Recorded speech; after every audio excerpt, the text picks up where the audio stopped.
What's up guys? Today we have the Fujifilm XE4 here, and today I'm going to give you my first impressions on this camera.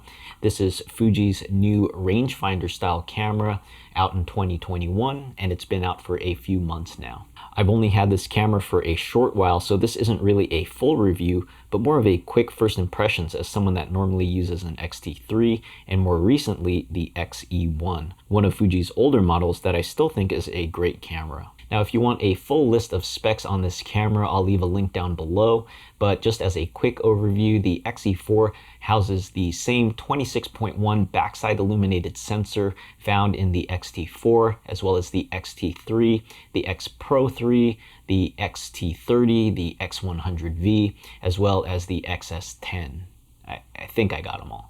So this is supposed to be the last time Fuji uses this sensor in the X series camera. When the new generation comes out, they're supposed to have a higher megapixel sensor. Maybe we'll see that new sensor in the upcoming successor to the XH1, possibly the XH2 or whatever it's going to be called. Nevertheless, the sensor has great output and pretty much gives you essentially the same image quality as the XT4. It has the same X processor 4 in the newest X series camera, can shoot up to 8 frames per second with the mechanical shutter and 20 frames per second with the electronic shutter. For video, you can shoot internally up to 29 frames per second in 4K and 8-bit up to 200 megabits per second, and externally you can record 4K 10-bit 422 through the micro HDMI port.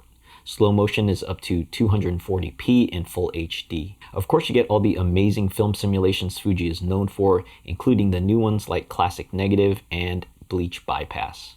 So let me start off with some of the things I like about this camera, and then I'll mix in some things that I really just don't like or don't want to get used to with this camera here. First off, I really like the styling of this camera, and I love how lightweight it is at just 364 grams.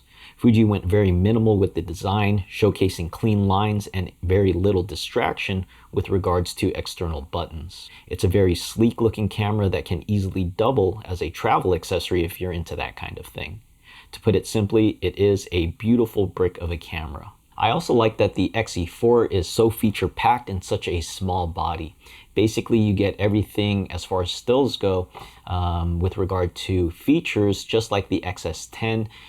You have things like the built-in intervalometer for time lapses.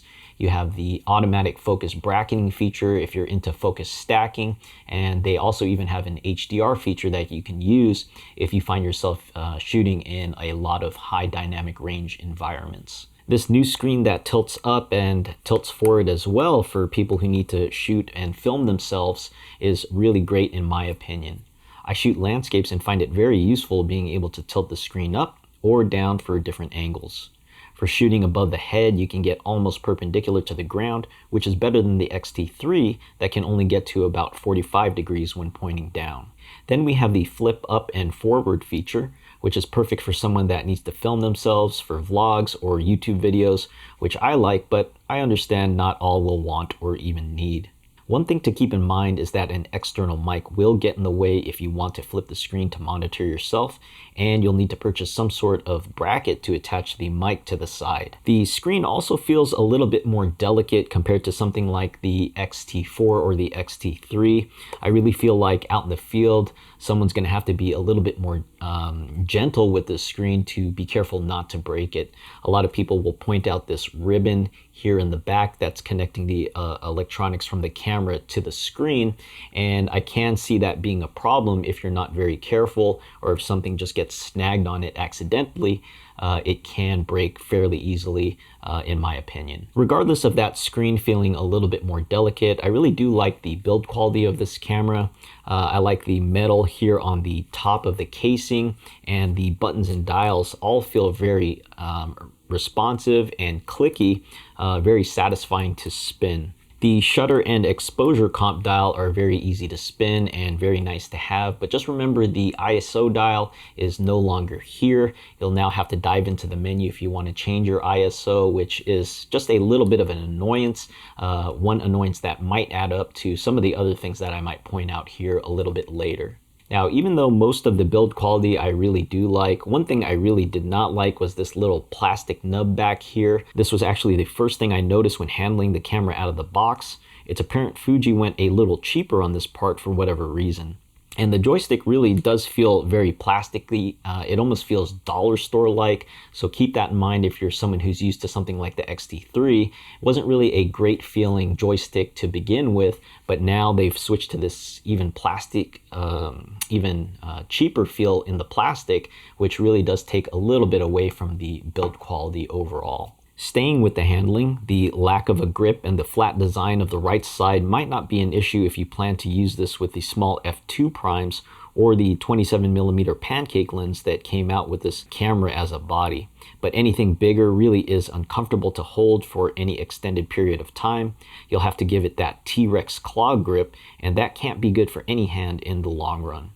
Fuji and SmallRig both offer a grip to help with this, and you can also add a thumb grip for extra security.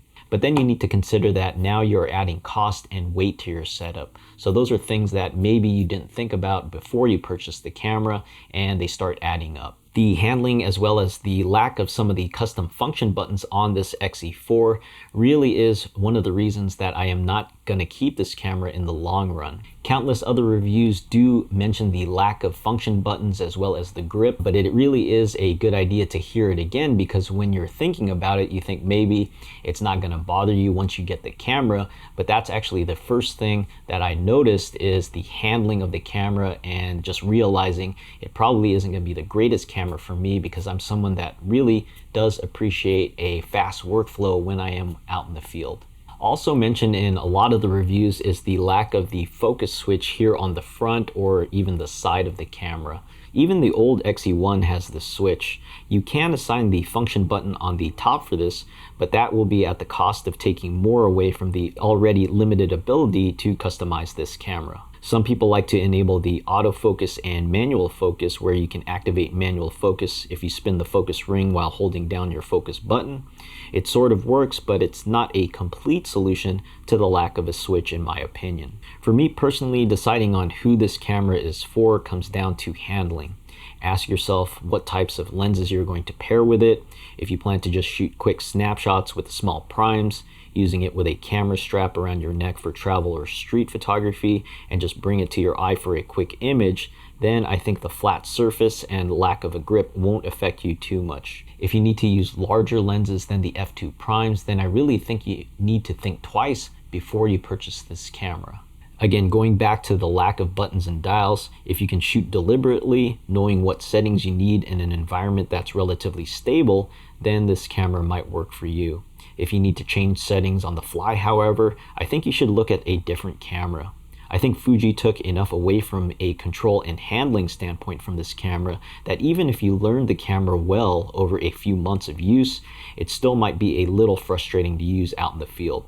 And that's what made me quickly realize that this camera wasn't for me personally, and I prefer the bigger, more rugged feel of something like an XT3 compared to this XE4, which I view as more of a casual, quick snapshot camera rather than something you can trust out in the field all the time to be your workhorse camera. A few other drawbacks that I'll go over really quick about this camera is that maybe if you're shooting video, overheating can be a problem.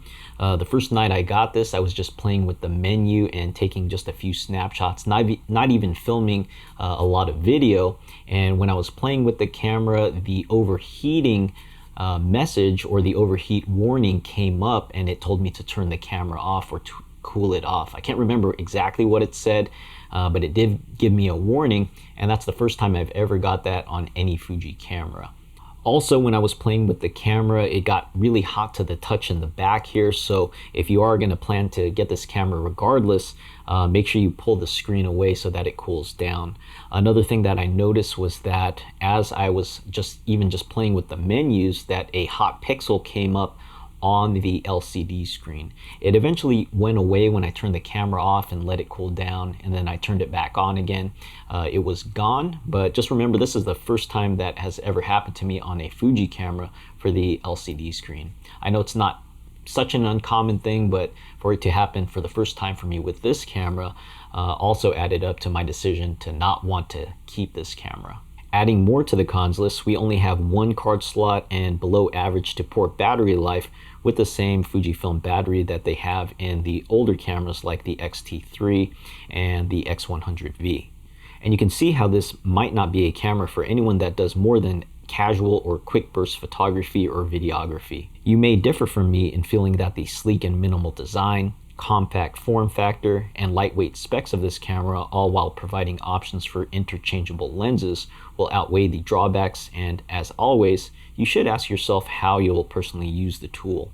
Now, I know I didn't go over everything featured on the XE4, but I do hope this video helps you out to make a decision.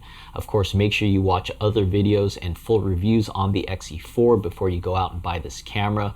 Main takeaways for me in having the camera for just a short time was that the handling, lack of buttons, and the uncomfortable front here with bigger lenses was the deciding factors for me to not keep this camera.